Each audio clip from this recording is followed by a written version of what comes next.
Perkenalkan, nama saya Wilbert Alvin Suarista, mahasiswa BINUS University, jurusan Entrepreneurship Business Creation. Di sini saya akan menjelaskan apa itu digital economy. Digital economy dapat terjadi karena semakin banyaknya orang yang menggunakan smartphone, tablet, smartwatch, dan barang elektronik lainnya yang berhubungan kepada internet dan lingkungan global. Sehingga semua orang dapat berperan juga dalam keberlangsungan ekonomi digital ini. Seperti melakukan penjualan dan pembelian. Menurut ekonom dan ahli statistik AS bernama Thomas Mesenberg, dalam makalahnya 2001, ada 3 pembeda antara ekonomi digital dan ekonomi reguler. Perusahaan memiliki perangkat lunak, perangkat keras, dan sumber daya teknis lainnya serta bakat profesional. Aplikasi komputer, alat online, dan platform digital membantu menangani proses bisnis e-commerce. E-commerce adalah istilah terkenal yang berarti menjual barang dan jasa secara online. Digital ekonomi berpengaruh sangat besar dalam membawa dan mempercepat proses menuju masa depan. Hal tersebut dapat terlihat dengan memulainya munculnya hal-hal baru seperti Internet of Things, kecerdasan buatan atau AI, reality virtual atau VR, blockchain, mobil self-driving, dan teknologi lainnya yang berkembang. Ada pula keunggulan dari digital ekonomi. Keunggulan tersebut seperti keunggulan pertama adalah konsumen dapat membuat keputusan lebih tepat tentang produk dan layanan. Tidak hanya dari produsen dan bisnis, tetapi juga konsumen lainnya di forum ulasan. Keunggulan kedua adalah pelanggan dapat menggunakan layanan pelanggan langsung untuk lebih cepat menyelesaikan pertanyaan dan masalah dengan produsen dan menyediakan layanan. Keunggulan ketiga adalah bisnis dapat berekspansi lebih banyak pasar ketika barang dan jasa tersebut bagi konsumen kapan saja dan di mana saja. Keunggulan keempat adalah teknologi digital seperti autentikasi pembayaran online yang kuat membuat transaksi lebih aman. Ekonomi digital mengubah sektor produksi lama. Pertanian mulai mendapat manfaat dari inovasi teknologi. Aplikasi seluler menghubungkan tanaman dan petani, memberikan pembaharuan waktu nyata tentang kualitas tanah dan irigasi untuk mendukung keputusan manajemen. Ekonomi digital juga tentunya memiliki faktor atau komponen yang mendorong sehingga dapat terciptanya hal tersebut.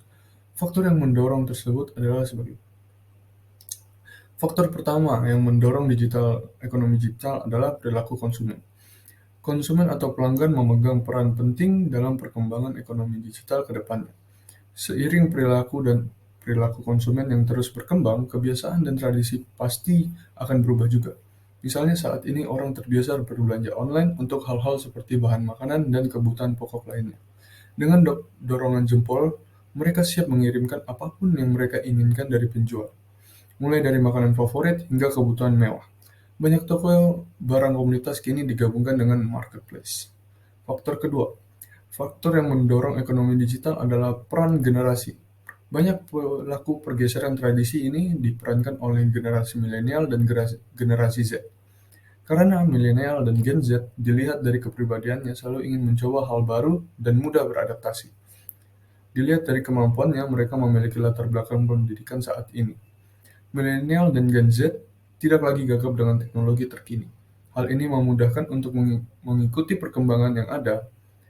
Tentu saja tradisi baru dunia digital ini mengakomodir kekhasan dan keinginan mereka. Faktor ketiga, faktor yang mendorong ekonomi digital adalah meluasnya internet. Internet merupakan elemen pendukung penting untuk melakukan aktivitas di dunia digital. Tidak ada aktivitas di dunia digital yang dapat berjalan dengan lancar tanpa adanya internet. Namun, bagi generasi milenial dan Gen Z, hal ini bukan lagi menjadi masalah serius. Gaya hidup mereka yang selalu aktif di dunia maya pasti akan berubah seiring dengan melebarnya internet.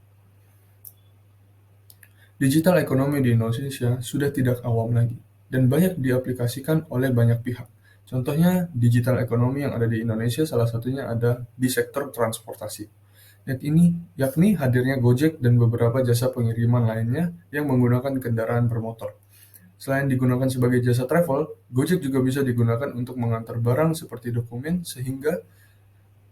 hingga sembako. Maraknya penggunaan aplikasi seperti Gojek mengakibatkan transaksi keuangan juga berkembang ke arah digital.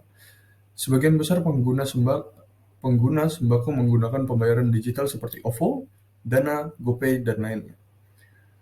Akibat ekonomi digital di sektor perbankan berkembang, sebelum adanya Gojek, toko bagus sudah ada di Indonesia. Berkat itu, orang membeli secara online. Toko bagus yang kemudian berganti nama menjadi OLX kemudian mendapat image sebagai tempat jual beli barang bekas di Indonesia. Dari seluruh sektor ekonomi digital yang berkembang saat ini, e-commerce di Indonesia adalah yang paling marak dan memiliki banyak ragam. Marketplace Indonesia tumbuh dan berkembang di berbagai tempat.